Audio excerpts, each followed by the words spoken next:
Imagine, you open your eyes, and find yourself standing in the middle of a medieval village. The air smells of smoke. Wooden houses stretch in every direction. People rush past you. Horses thunder through the muddy streets. And the village is alive with noise. You need to find someone. So you stop a passerby and ask, "Where's John?" For a moment, everything feels normal. Then, dozens of people turn their heads. The blacksmith. The farmer. The baker. The soldier. Even the little boy carrying a bucket. They're all looking at you. Because they all know a John. In fact, it seems like half the village is named John. Before you can ask again, a terrified voice echoes across the square. John's house is on fire. People freeze. Then they start running, but not in the same direction. Some race toward the river. Others sprint toward the market. A few disappear into narrow streets. Everyone is trying to help, but nobody knows which John. One tiny problem, one ordinary name, is about to change human history forever. For thousands of years, a single name was enough. You were John, Mary, William, Alice, and somehow, people managed to live their entire lives without a last name. So what changed? Why did humanity suddenly decide that one name wasn't enough anymore? Was it because kings wanted to control their people? Was it because governments needed to collect taxes? Was it simply because families became too large? Or is the real answer far more surprising?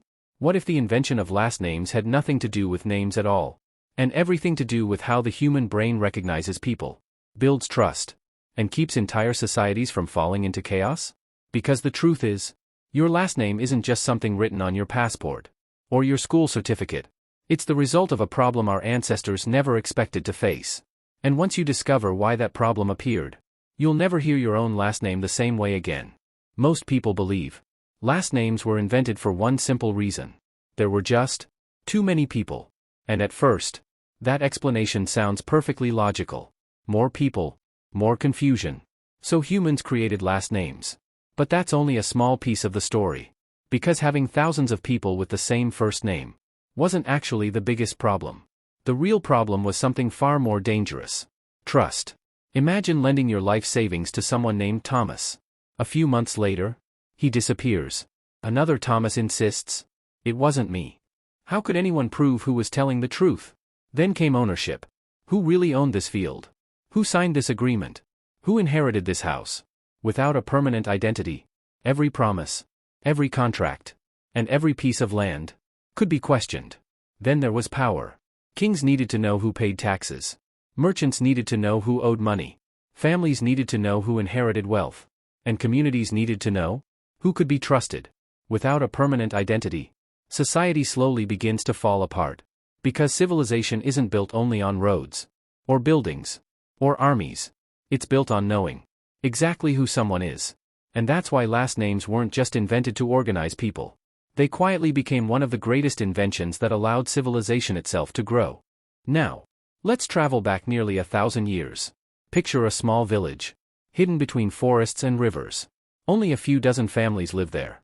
Everyone knows everyone. Every face is familiar. Every child grows up together. If someone says, "Go find William," there's no confusion. There's only one William. A single first name is all anyone needs. Life is simple. But year after year, everything begins to change. The village grows. New families arrive. Small villages become busy towns. Towns slowly turn into crowded cities.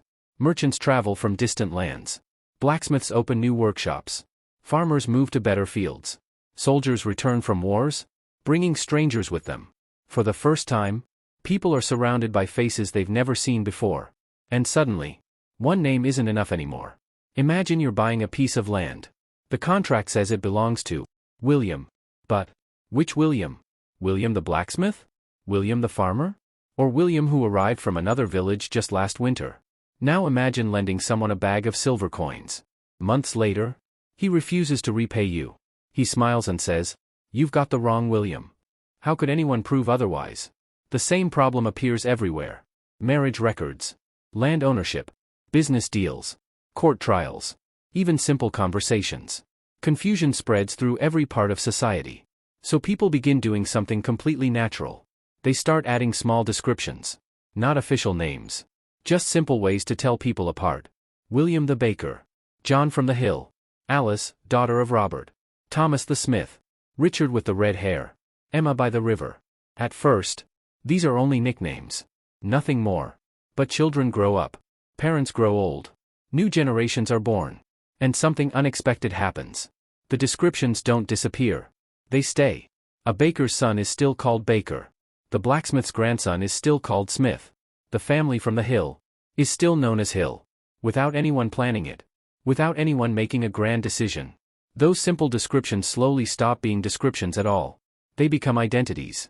And just like that, almost unnoticed, the world's first last names are born. But something even more fascinating was happening. Not in villages. Or kingdoms. But inside the human brain. Think about it. How many people could you recognize? If everyone looked similar, dressed the same, and shared only a handful of first names? Not many. Because your brain was never designed to remember hundreds of nearly identical identities. Instead, it looks for patterns. It creates categories. It connects people to something unique. A place, a family, a profession, or a story. Psychologists call this identity encoding. It's the brain's way of attaching extra information to a person, so they're easier to recognize and remember. That's why, instead of remembering just one John, your mind naturally remembers John Baker, John Miller, John Hill. 3 different people. 3 completely different identities. 1 extra word. And the confusion almost disappears. But evolution added an even more powerful reason. For most of human history, survival depended on trust. You couldn't survive alone. You needed people who would hunt with you, trade fairly with you, protect your family, and keep their promises. So your brain didn't just remember individuals. It remembered reputations.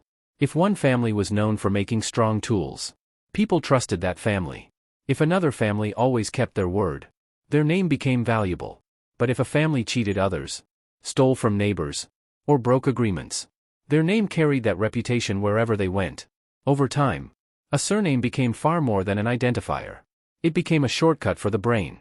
A single word that instantly answered an important question. Can this person be trusted? In a way, last names became one of humanity's earliest reputation systems. A kind of social memory, shared by an entire community. Not just for one individual, but for children, grandchildren, and generations that hadn't even been born yet.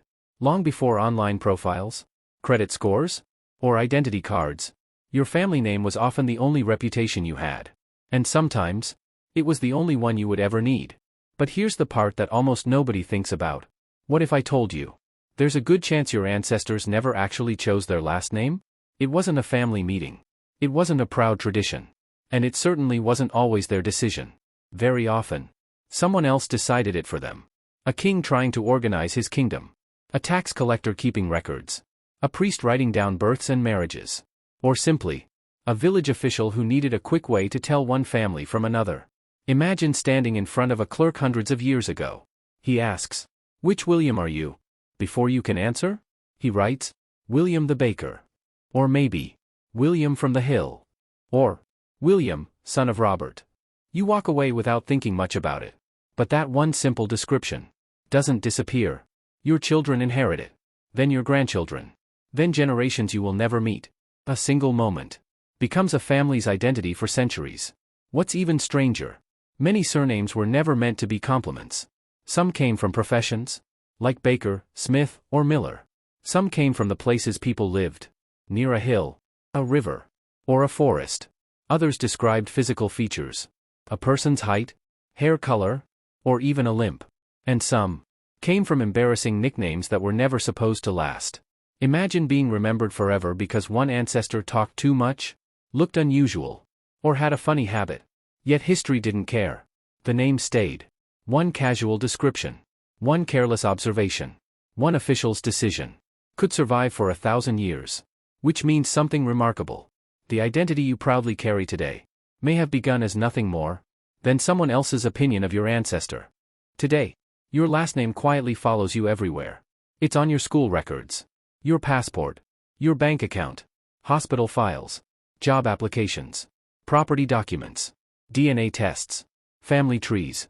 Even when you don't think about it, your surname is constantly proving who you are. For centuries, that was exactly what it was designed to do.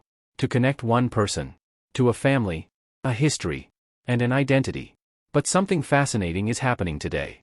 For the first time in hundreds of years, millions of people are choosing to hide the very names their ancestors spent centuries building. Think about it. When you create an account online, you rarely introduce yourself with your full name. Instead, you choose a username, a gamer tag, a social media handle, a creator name, a digital identity. People know you by that name. They trust that name. They follow that name. Some digital identities become so powerful that millions of people have no idea what the person's real surname actually is. In a strange way, history is repeating itself.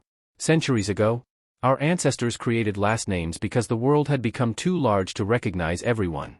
Today, the internet has created an even bigger world. Billions of strangers, all trying to stand out.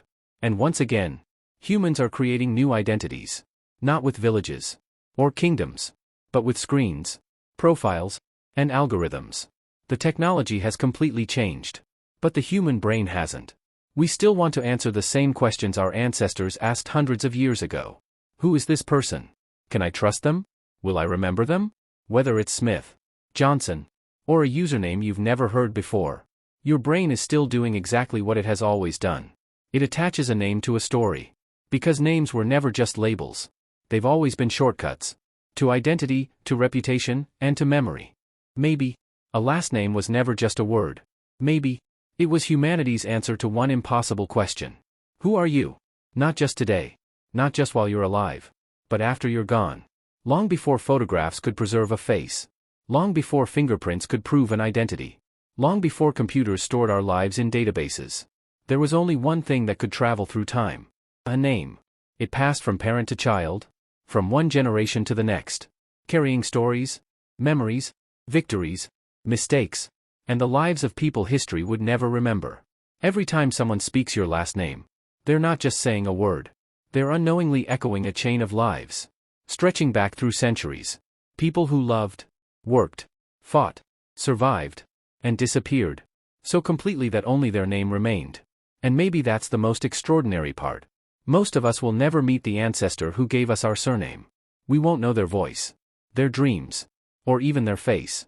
Yet somehow, a small piece of them still walks beside us every single day. Hidden inside the name we write without thinking. So the next time you introduce yourself, or sign your last name at the bottom of a page, remember, you're doing something humans have done for hundreds of years. Not just identifying yourself, but carrying forward a story that began long before you were born, and may continue long after you're gone.